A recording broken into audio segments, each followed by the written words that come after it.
Hi, this is Marlene with Miami Ghost Chronicles, and I want to welcome you to another episode of Stories of the Supernatural. Wherever you find us, whether it's a video or podcast on your favorite platform, please like and subscribe to us so that you can get notification of when a new show is released. You can also find us on major social media platforms. If you go to miamighostchronicles.com, you can find links to the videos or MP3 files, which you can download and enjoy without commercial interruptions. If you're into classic horror, ghost, and adventure stories, I narrate Nightshade Diary, and you can find links at nightshadediary.com. If scary stories are your bag, and listening to encounters with cryptids, ghosts, dogman, and other weird creatures sends a shiver up your spine, then go to supernaturalstorytime.com for links to our weekly podcasts. Noteworthy news about the paranormal world, true crime, conspiracy stories, and anything that is just plain weird can be found at eerie.news or visit the Stranger Than Fiction Stories tab at miamighostchronicles.com. Please subscribe to my newsletter on Substack. Just go to mppellicer.com for a link. I want to thank you for being part of my audience, and I think you are all wonderful. Hi, how's everybody doing? Well, this week I decided that instead of a guest, I'm going to be revisiting the series What Happened to These Cold Cases.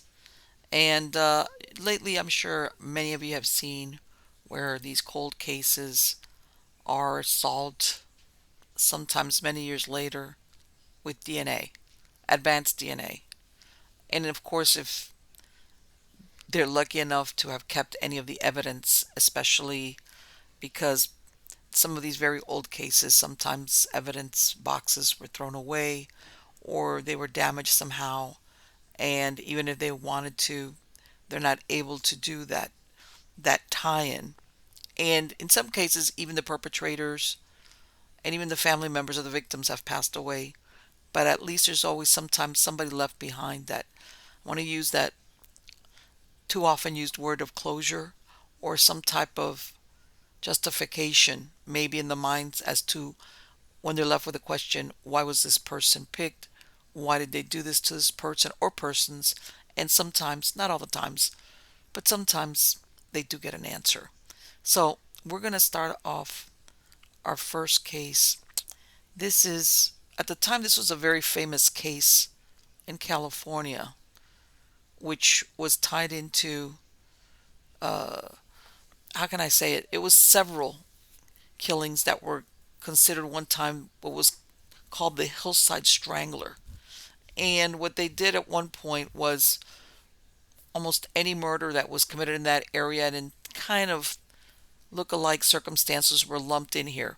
But we're going to go into one particular murder by the girl named Kathleen Robinson. And you have to ask yourself, what is a perfect opportunity for a killer than to find another murderer to blame for their deeds? And I want you to stop and think about this because sometimes we might see this on a television ad, and you know what? Sometimes you might think, well, who would be that devious? Yes, there are people or murderers that are devious enough to wait till the perfect opportunity presents itself, as in somebody that's committing very horrible murders, and the police are looking at them really, really hard because they have a certain methodology, and it presents almost like a perfect chance for someone to commit a murder and say, I don't have to worry about it because they're looking only for this one perpetrator. And this is more or less what happened with this murder. Kathleen Kimberly Robinson wasn't identified until November 26, 1977. The 17-year-old had been found in a parking lot not far from a brushy area of the Wilshire district near the corner of Pickford Street and Curzon Avenue. She'd been strangled but not sexually molested. She was identified through a missing persons report filed by her mother, Ruth Vaughn.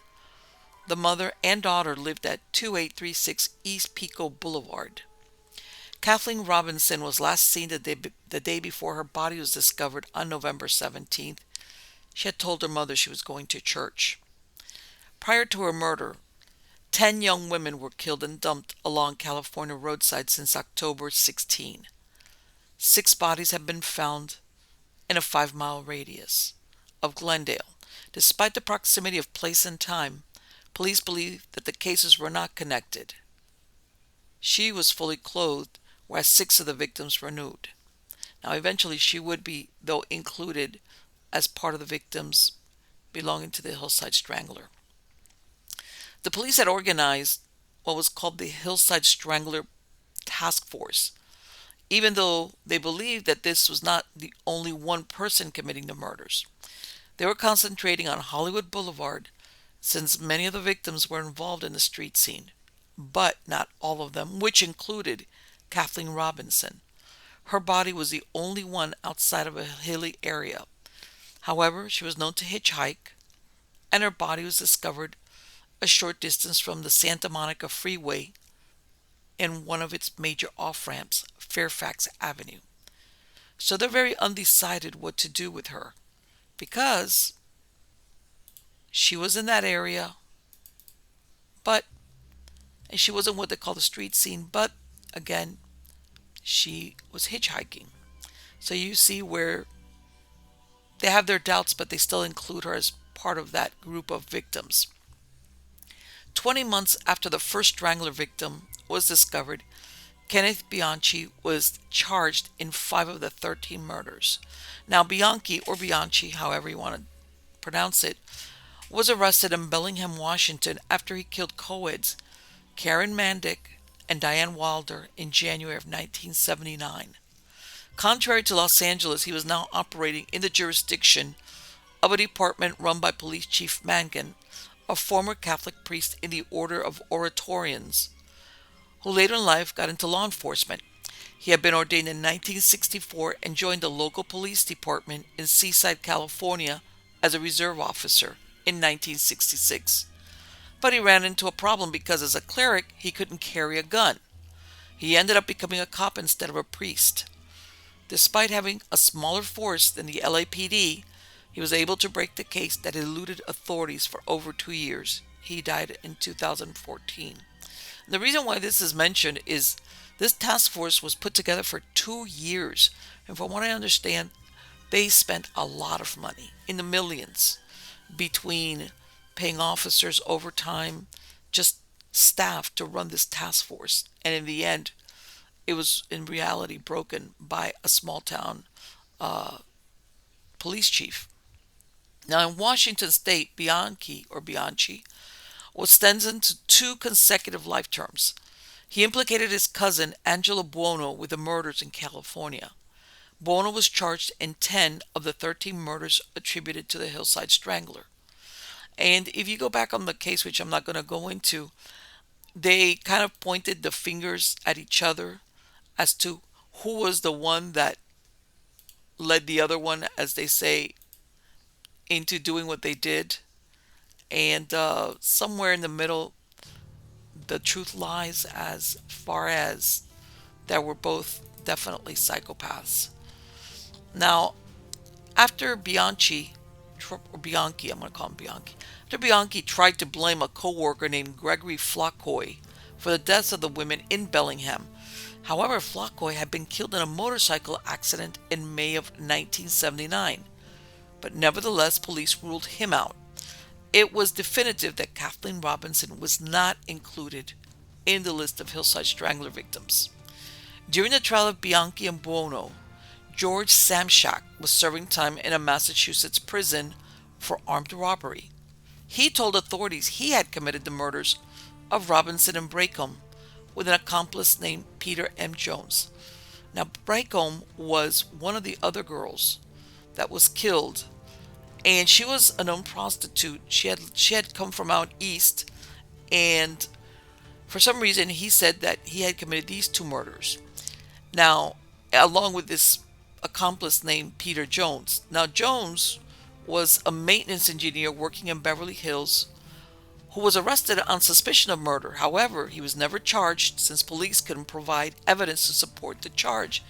And Samshak was never charged either. However, there was so much notoriety attached to the cases that even though Jones had been exonerated, he was fired and ended up moving to Maine to escape the adverse publicity. Even there, he faced death threats and someone shooting at his apartment window. When he contacted the LA Police Department, he was told the cases of Bracombe and Robinson were unsolved and the records of both cases were, quote, destroyed in an earthquake, end quote. Jones offered a $10,000 reward for information leading to the arrest and conviction of the killer or killers, but no one came forward. Then in 2010, Ronnie Alcala, real name Raul Alcala Bucor, was sentenced to spend the rest of his life in prison for the murder of Jill Bracum, three other women and a 12-year-old girl dating back to the 1970s. Police estimate he may have killed up to 130 people across the country. After pleading guilty in 2013 to two homicides in New York, he received an additional 25 years to life. Now, again, you may ask yourself, why did Sam Shack go ahead and say he was the one that had committed the murders and even implicated somebody else? That answer is unknown. Now, what was one of the methods that Alcala had, or well, before they knew who he was, that he would take earrings as trophies from some of his victims. He posed some of the dead women. One was raped with a claw hammer, and all were strangled and resuscitated to prolong their agony. He was dubbed the dating game killer because in 1978 he appeared on the dating game. He was described on the show as a successful photographer, and the Bachelorette, Cheryl Bradshaw, chose him, but later refused to go on the date with him because she thought he was creepy. In 2016, DNA evidence connected him to the 1977 death of a 28-year-old woman whose remains were found in southwest Wyoming. She was 6 months pregnant. Her name was Chris Thornton, and she was found in 1982, 5 years after she disappeared. A herder came across human bones, which proved it was a woman with an unborn child. The case went cold until a DNA match was made in 2015. By then, Alcala's attorney said he was too ill to face trial. Alcala died in July 2021, awaiting execution. He was 77 years old. The murder of Kathleen Robinson remains unsolved, despite the 2 years the LAPD had a task force set up to find out who was murdering women around Los Angeles. Perhaps they were so set in looking for a certain suspect, they overlooked clues that were particular to one murderer, who cleverly took advantage of the situation and knew all he had to do was to make his crime just a little similar, and it would be lumped into the handiwork of one person, which is exactly what happened in this case with the murders because sometimes some of these cases are solved, or the perpetrator, and even though that person is not charged with them, they already know that he was there. It depends on the circumstances available to each case, but nothing has ever come of this with Kathleen, besides the fact that there were certain circumstances that were totally different. No one deathbed confession, um, plea deal, none of that. Nothing has ever come of any of those things that usually will produce some type of like last minute, answer as to, yeah, it was me, or I know who did it, or anything like that. Nothing at all. So let's go on to the next case. And this is basically a set of cases, and they involved, unfortunately, children. All right, most of them, again, out in the area of California. And let's go back to that same time period. A little bit later, we're talking starting in 1981. I'm sorry, 1980. All right. Now, from 1980 to 1991, several children were kidnapped and killed. Some were solved after many years, and some remain open and unsolved. And again, some of these have been like plea deals, other times has been last minute confessions or even just cellmates. And also of course, is the DNA tie-in. Now, the first child to disappear was Susie Bombardier, 14-year-old honor student who was kidnapped, raped, and stabbed to death on June 22, 1980. 5 days after her disappearance, she was found floating in the San Joaquin River east of Antioch, California, by a fisherman.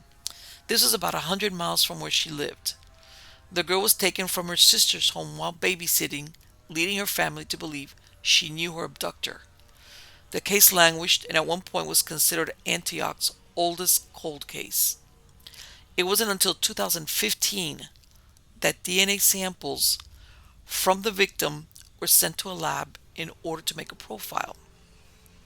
In 2017, the police were notified of a hit, and it was identified as a match to Mitchell Lynn Bacon, a California native with an extensive criminal history. In 1973, he was arrested in Mountain View, California, and convicted for second-degree burglary, sodomy, and assault with intent to murder. He got 5 years to life. By the time 1980 rolled around, he was out on the streets again, which is when he preyed on Susie. In 1981, he was arrested in Sacramento County and convicted of first-degree burglary, robbery, rape, and sodomy, and was sentenced to 24 years in prison.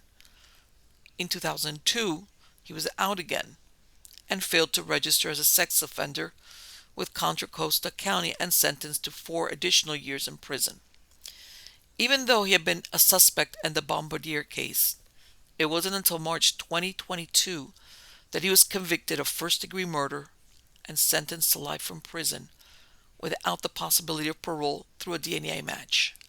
At the sentencing, prosecutors said that Bacon had admitted to cellmates he had raped and sliced prostitutes across the country when he was a truck driver.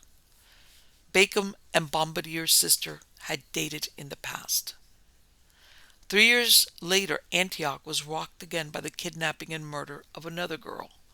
She was Angela Bouguet, who vanished on November 19, 1983, from Antioch. She was found a week later. She had been strangled and sexually assaulted. Police suspected Larry Christopher Graham, a commercial pilot, who lived in the same apartment complex as her family and had a history of sexual offenses against children. Graham had once been a lover to Susan Bouguet, Angela's mother. A few weeks after Angela was killed, Graham asked Susan Bouguet to marry him, and she turned him down. It wasn't until 1996 that Graham was arrested for the crime. The case against him was built using DNA testing, using semen taken from Angela's body. In 2003, after being found guilty, he was sentenced to death. In 2009, while on death row at San Quentin State Prison, he was found unresponsive and pronounced dead less than an hour later. It was suspected it was a suicide. He was 58 years old. Ironically, during the time Graham was on trial, his son, Larry Christopher Graham Jr., was being tried for the murder of Anthony Frank Bucalato, 57, who he pushed off a speeding truck into Highway 4 traffic in 2001. Charged as an accomplice, he testified in his trial that he had beaten Bucalato and decided to take him to the hospital when he realized the man was dead. So he pushed him out of the truck instead. Graham claimed the incident that led up to the skirmish with Bucalato was not a botched robbery, but that he was punishing him for making sexual advances at a teenage girl. The girl in question testified that it was indeed a robbery attempt. Graham Jr. was convicted of first-degree murder and robbery and sentenced in June 2003 to 26 years, 8 months to life in prison.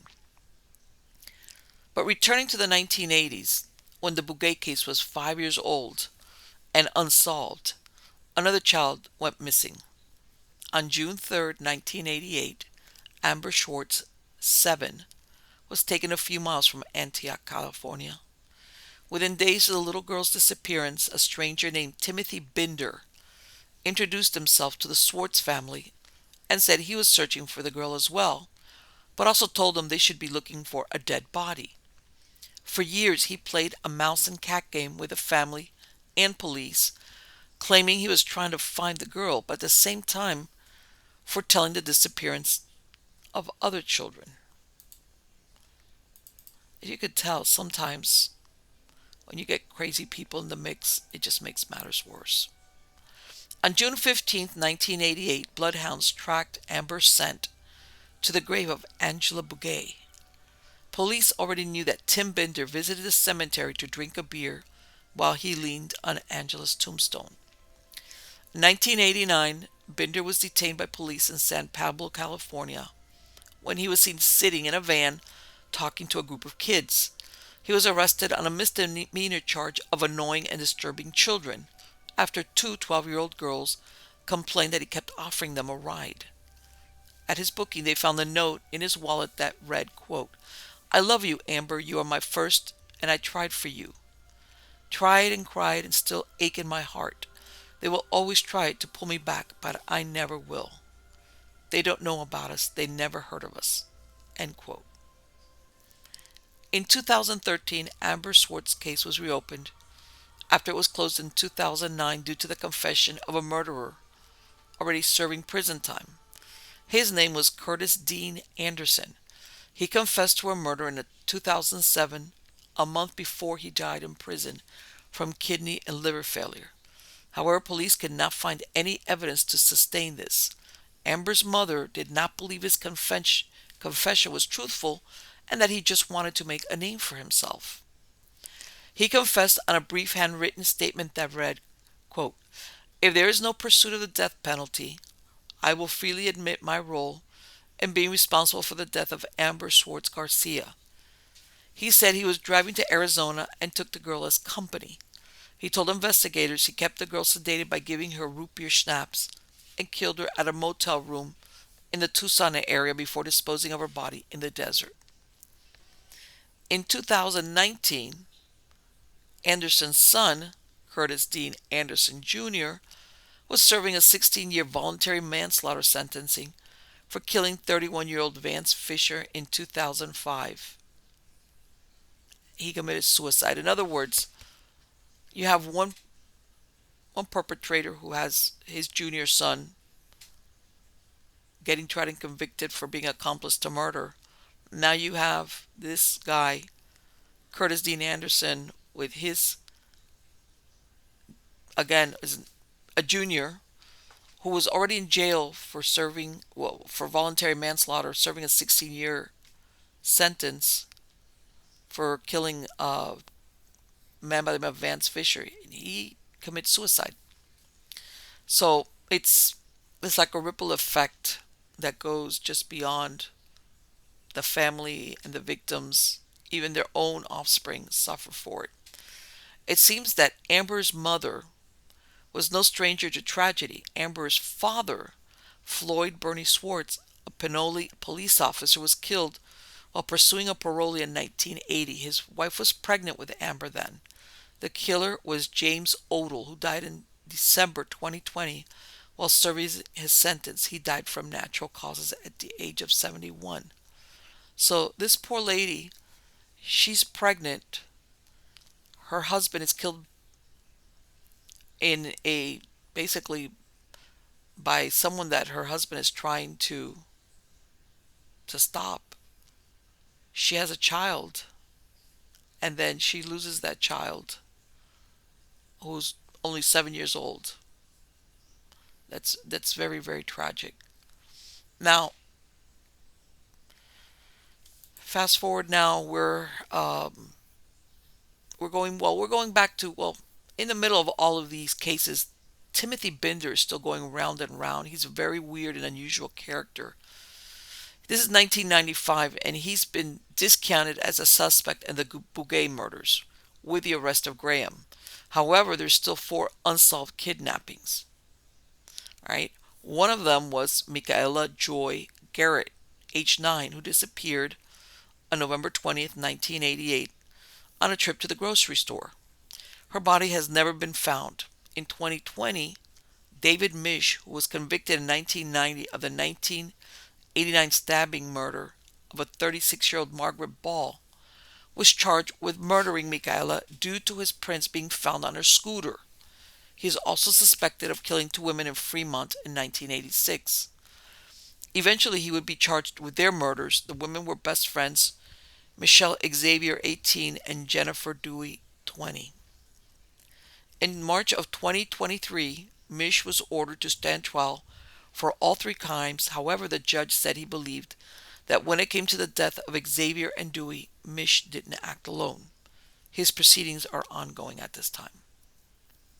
Let's go back to the 80s.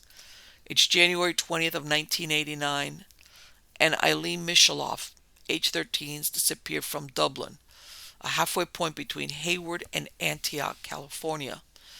Eileen was taking a shortcut home, going through a wide alley behind a shopping center. After a search was conducted for her, her backpack was found in the creek bed in John Mape Park. Irene's remains, like Amber, have never been found. Present-day police are offering a $95,000 reward for information leading to the arrest and conviction of the person responsible for Eileen's death. Investigating agencies are re-examining the case after David Mish, 59, was charged with the murder of 9-year-old Michaela Garrett. On December 27, 1991, Amanda Nikki Campbell, age 4, vanished close to her Fairfield, California home. She was riding her bike to her friend's house only 8 doors away from home. Her bike was found, but the child was never seen again. In 1992, Tim Binder was named the prime suspect. As a former crematorium worker, he would visit the graves of young children, taunting the suffering parents, and would give neighborhood girls cash gifts, cards, and poems. He would ultimately be tied to 5 cases, yet police were never able to link him to any of them. He said he was just a good Samaritan and won a suit against the city for defamation of character and was awarded $90,000. The case of Amanda Campbell is still cold. What happened with J.C. Dugard justifies the hopes that parents have when the bodies of their children are not found. One of them was J.C. Lee Dugard, age 11, who was taken on June 10, 1991, when she walked home from a school bus stop in Myers, California. In 2009, convicted sex offender Philip Garrido visited the campus of University of California, Berkeley with 2 adolescent girls. Due to their suspicious behavior, police interviewed them. It turned out the girls were daughters he had with Dugard. Garrido and his wife Nancy were arrested in April 2011. They pled guilty to kidnapping and raping Dugard. They had kept JC prisoner for almost 20 years. Garrido was sentenced to 431 years and his wife Nancy to 36 years to life. In 2010, the state of California awarded the Dugard family $20 million since Garrido had been on parole for a 1976 rape when she was kidnapped. He had not been monitored as should be while the state was supervising him. In 2002, police were searching the home of Stephen Kisley, a defrocked priest, in connection to the Swartz case. However, there was nothing to connect him to the murder. They were also looking for evidence connected to several cases of kidnapped children. One of them was J.C. Dugard, who had yet to be freed from a horrible existence. The search warrant was also related to another missing child. His name was Tony Franco, age 10, who was last seen walking along Fremont Way in Lemon Valley and reported as leaning over and talking with an unknown subject in a rusted out, possibly Ford Pinto or even a Camaro car.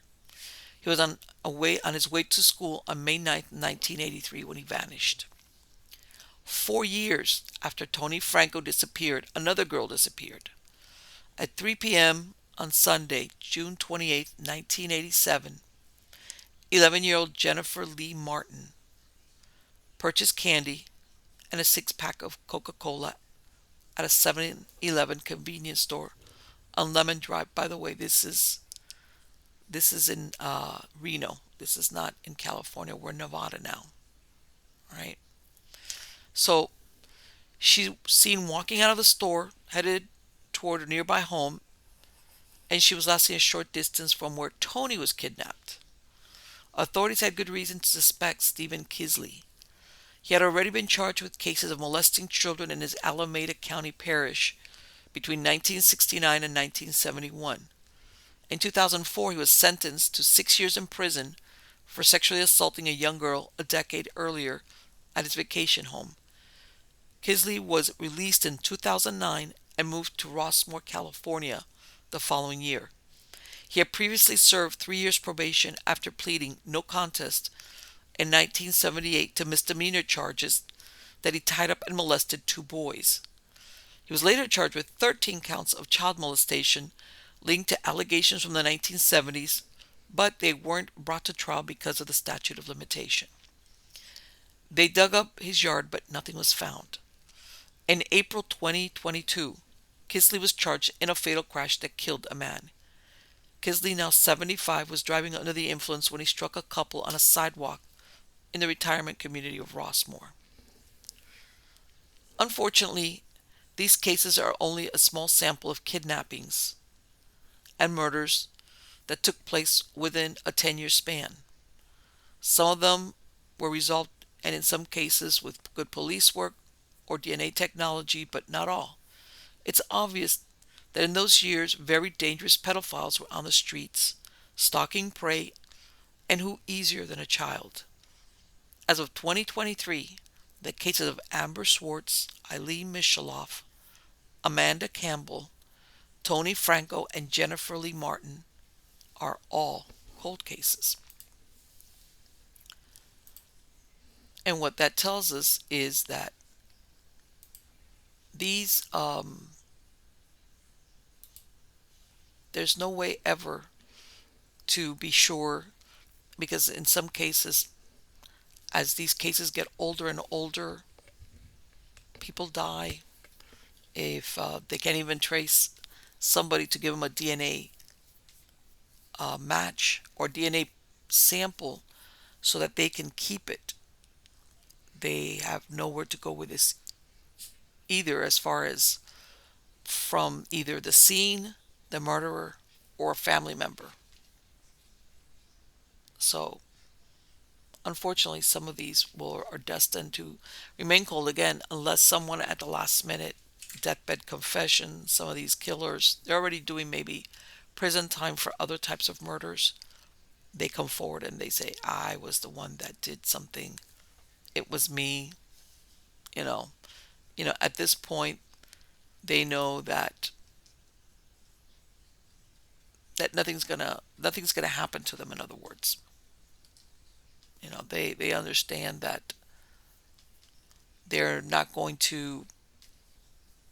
As a matter of fact, you can even see in the case of Alcala, he was so he was already about to die that they didn't even pursue. They didn't take him. They didn't go even bring him to trial, and that's one of the things that happens. Now, this is another child murder that occurred right around the same time, and this was in February of 1998. And human remains are unearthed near Bothell. This is outside of Seattle, and it appeared to be skeletal remains of 2 persons. The first set of bones was found by a transient who spotted a skull lying on top of straw that was scattered over a newly graded construction site. Before the month was out, they were identified as the remains of Sammy Jo White, age 11, and Carmen Joy Cubillas, 9. They were half sisters.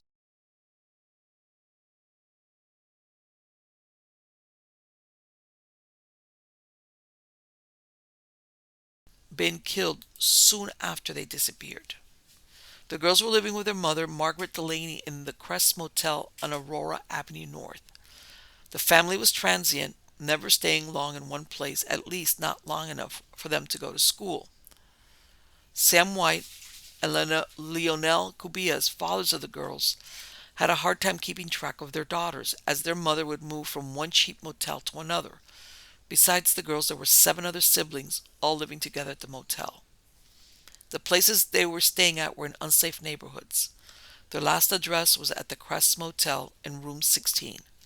Then moved there the day before the girls vanished. They were last seen on Aurora Avenue, which was rife with drug dealing and prostitution. The girls had left the motel around 10:30 p.m.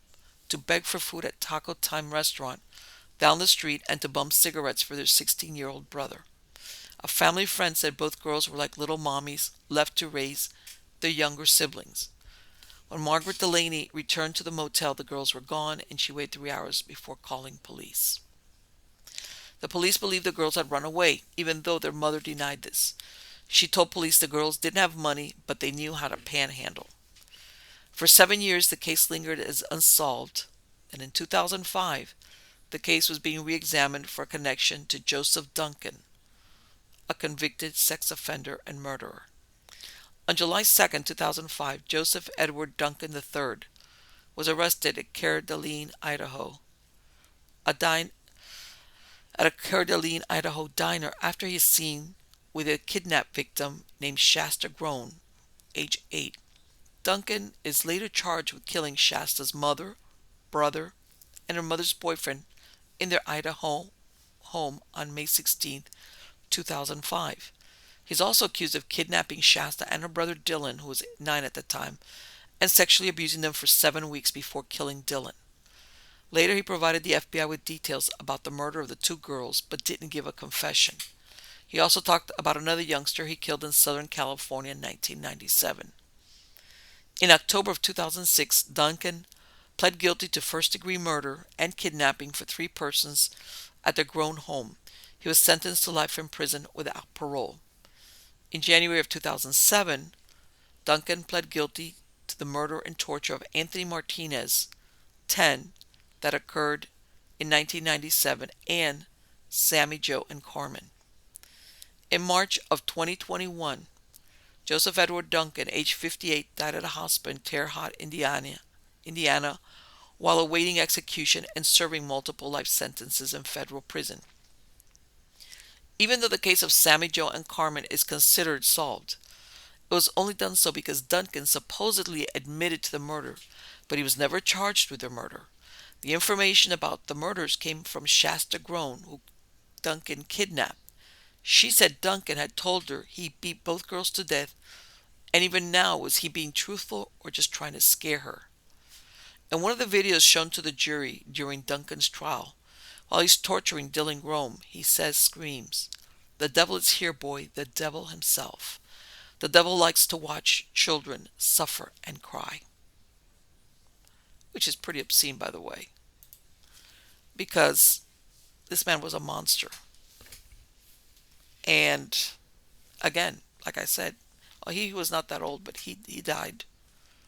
And again, he never confessed to the murders of Sammy Joe and Carmen, and this information was obtained from Shasta.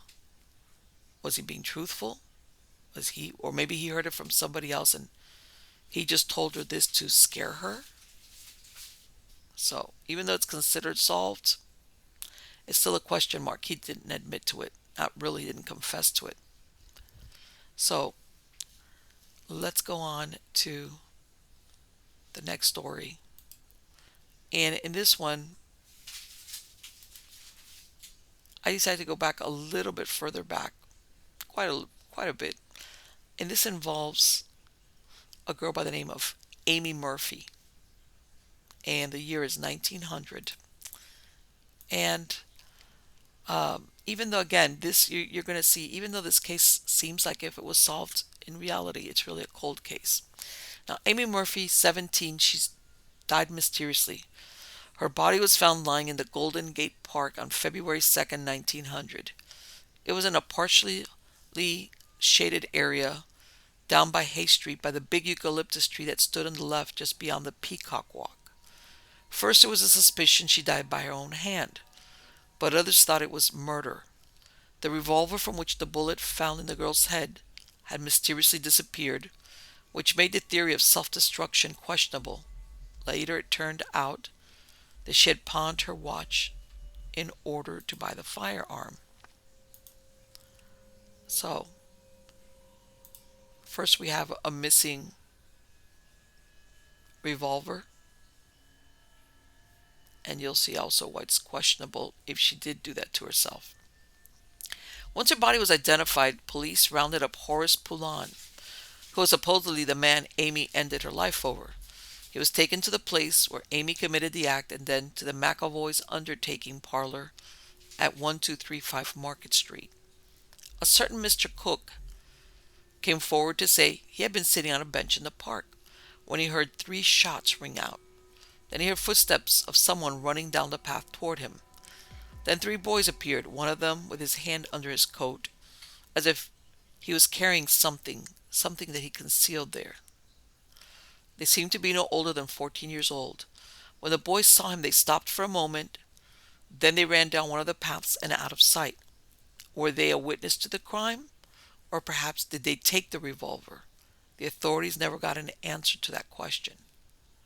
The mystery deepened when during the autopsy a large irregular gash was found at the right side of Amy's head in front of her ear. Coroner Cole opined this was made by a blow with a blunt weapon of some sort, possibly the butt of a heavy pistol. There were no powder marks around it.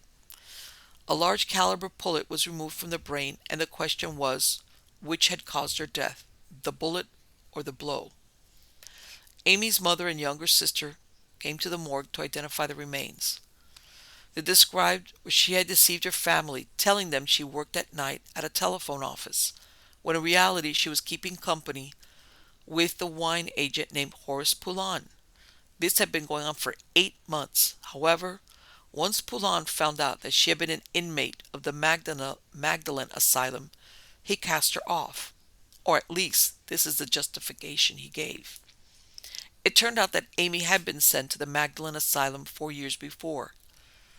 Amy's father was Dan Murphy, a liquor dealer who lived in Seattle. Several years before, her parents had separated, and Mr. Murphy took the 2 oldest children, which were Amy and Harry, and the mother kept the 2 babies. Amy stayed with her father for a couple of years before returning to her mother in California, who in the meantime had married Captain John Creeling Jart of the steamer Sparrow. It's not clear if Amy was sent to the Magdalene Asylum by her father in Seattle or by her stepfather. However, there was a stigma attached to a girl who had been sent there, any girl that had been sent there.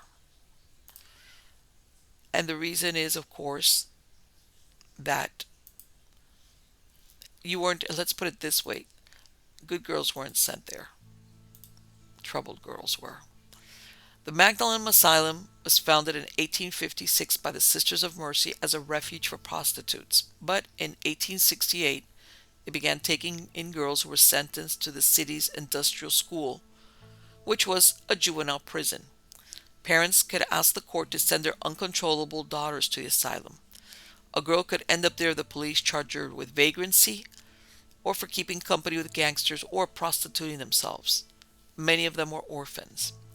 Once a girl turned 18, she could leave if her parents or caregiver petitioned it.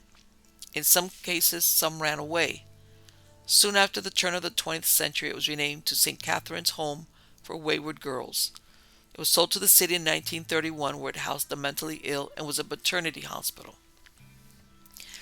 But it seemed Amy Murphy was a troubled girl, since according to her younger sister, Winnie Murphy, Amy had spoken of doing away with herself, and even asked her brother the best way to do it. Her family did not believe she would go through with it. She was described as being content in her behavior and had gotten a job in a phonograph parlor on Kearney Street. When her mother learned she had not worked for months, she said the girl brought her money at the end of the month, claiming it was her salary. There were many times Amy would tell her mother she was sleeping over at her friend Nellie Peters' house, when this was not true. Her mother was unaware that her daughter had spoken of taking her life. Only her younger sister knew of this. Winifred Murphy quoted her sister saying, quote, "If I don't get another position in a day or 2, I will kill myself," end quote. However, her sister didn't believe she would actually carry out this plan. She insisted that someone had murdered her sister. Horace Poulin, who was the city agent of the Eisen Vineyard Company, was accused of luring a 17-year-old girl from her family with promises of luxurious living. He gave a formal statement to the chief of police that read thus, quote, "I was introduced to Amy C. Murphy about last July by Mrs. Toomey, a telephone operative who worked with this girl. About a week after I became acquainted with her, she told me how miserable she was at home. I took pity on her and told her that I would pay her what the telephone company was paying if she would come live with me. During our acquaintance in December, I learned that she had been an inmate of the Magdalene Asylum for 3 months, and I asked her if such were the fact, and she acknowledged it. So my attentions to her cooled, and she thought it was going to be the end of it. I told her, finally, in justice to myself, that our relations had to cease. She went home as usual in the morning, and Saturday afternoon sent for one of the boys in the office, a Mr. Mail from the Carrollton, Golden Gate Avenue, and Market Street. He called up there and found her in a distressed condition and pretty full, and saying that she was going to end it all. He came and repeated this matter to me. I went up there and found the gas partly turned on. I told her not to make a fool of herself, and took her to my house, put her to bed while I went to get her something to eat. I left both my gas jets off, and on my return found them both turned on, with the room full of gas. I was very much alarmed and sought my brother in the Orpheum, who was taking in the show, and he returned with me and spent the night with me in order to prevent her from repeating this. The next morning, Sunday, she was in a more rational frame of mind, and I left her to go home. Tuesday afternoon she called at 114 Sutter Street, and I met her on the sidewalk. She asked me my opinion about her taking a position in a phonograph place on Kearney Street near California. I asked her the nature of the work, and she said it was attending to some phonograph machines that a young lady can operate. I looked at the place and advised that it was not of the first-class order, but to suit herself about taking the position. I told her if she was in need of any money that I would give it to her, that if she wanted to visit her old home in Eureka, that I would give her the money. I even suggested to her to go to visit her father, Dan Murphy, a saloon keeper in Seattle. I left her to go and attend to my business at the corner of Market and Grant Avenue.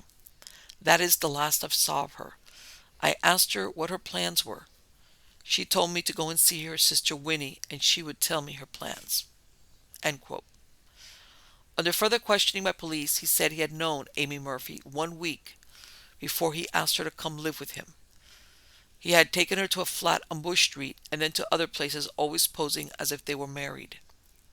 When asked if he ever intended to marry her, he said, "Well, there was some talk about that between us."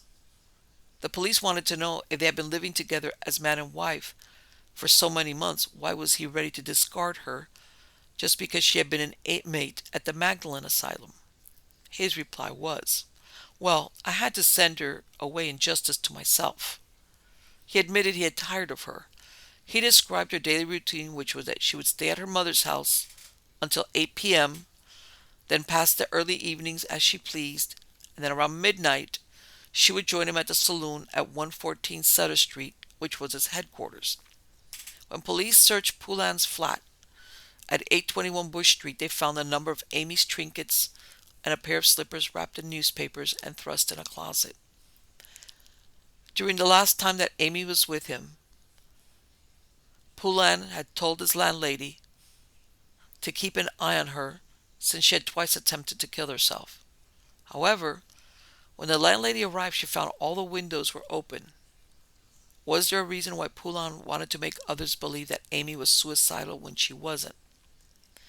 Then police spoke to John Palinap, 27, who worked for Sherman Clay and Company, who sold musical supplies. He was living in Oakland for only a couple of months. He had moved to San Francisco 5 years before from Salem, Oregon. He said he had met Amy, but she used the name of Amy Dart. They had met about 18 months before, and he had at times called on her at her mother's house. Days before her death, she had sent him a letter to meet her in San Francisco.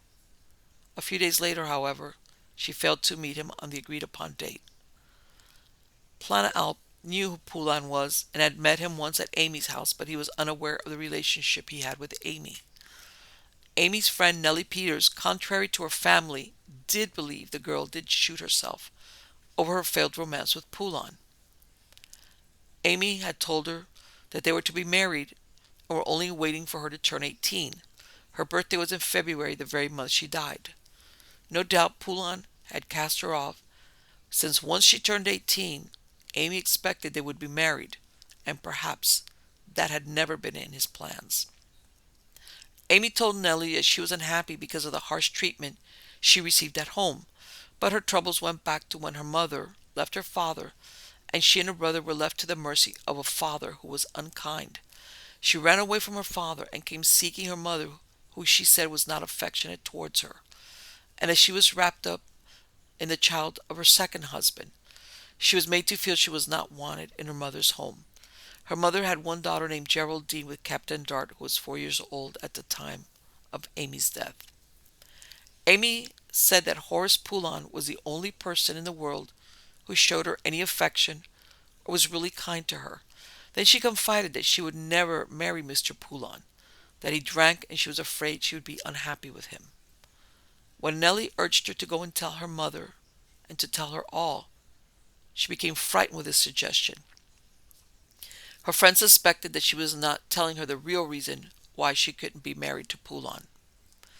Nellie then told her to go see her friends in Eureka and have nothing more to do with Poulon.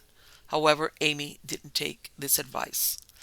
Ultimately, nothing came of the short investigation as to what truly happened to Amy Murphy. Some believed it was suicide, others believed it was murder. A charge of adultery made against Horace Poulon by the police was dismissed by a judge. He was called a street leper by the newspapers of the area, and his reputation was tarnished, to say the least. Horace's troubles weren't over, though. In 1901, he was accused of embezzling $45 by a liquor merchant. Poulon had left for New York because of the scandal, but returned to San Francisco because of a new job offer. No doubt the sentiment of his involvement in Amy Murphy's death was still held against him. He settled the matter and dropped from sight. In 1920, Amy's father, Daniel Murphy, was found floating in Puget Sound. It's unknown if it was accidental or suicide. However, he was known to have, quote, suffered occasionally from melancholia, end quote, which of course was another word used for depression. His obituary only referred to a son, Harry Murphy, and a brother, William Murphy, as his surviving family. There was no sign of robbery, and he had a checkbook with an $11,000 balance. Harry Murphy, which was Amy's brother, became a well-known political cartoonist who was employed by various newspapers. He had started his career when he was only 17 years old and living in Washington. He passed away in 1973. John Planalp, the would-be suitor who perhaps would have given Amy a happier destiny, died in 1927. So you can ask yourself, was it a suicide or was it a murder? Even though she talked about it, there seemed times almost that Poulon wanted to make it look like she was suicidal when she wasn't. Her mother had no idea what was going on. She was living a double life. So where does the truth lie? And again, what happened to the revolver that was used to kill her or to inflict that wound? Also, that wound in front of that, she had a separate wound, like she had been knocked in the head. And also, there's the timing on this. Once she turned 18, which was in February, she would not need parental consent to get married, which leads one to believe that at that point she would be going to Horace and wanting to get married. So where does it lie? Again, even though it's been solved because it was closed out as a suicide, I still believe that in many ways it is still some type of cold case. Now, I'll be coming back next week with a new guest, new interesting stories, so please don't forget to check out the YouTube videos. We're also on Rumble, Cloud Hub, Steemit. I'm all over the place. Also go and join my newsletter at MiamiGhostChronicles.com or mpellicer.com. You can find links there to everything. Videos, articles, and podcasts, whichever you like. So I'll be seeing you guys soon. Take care.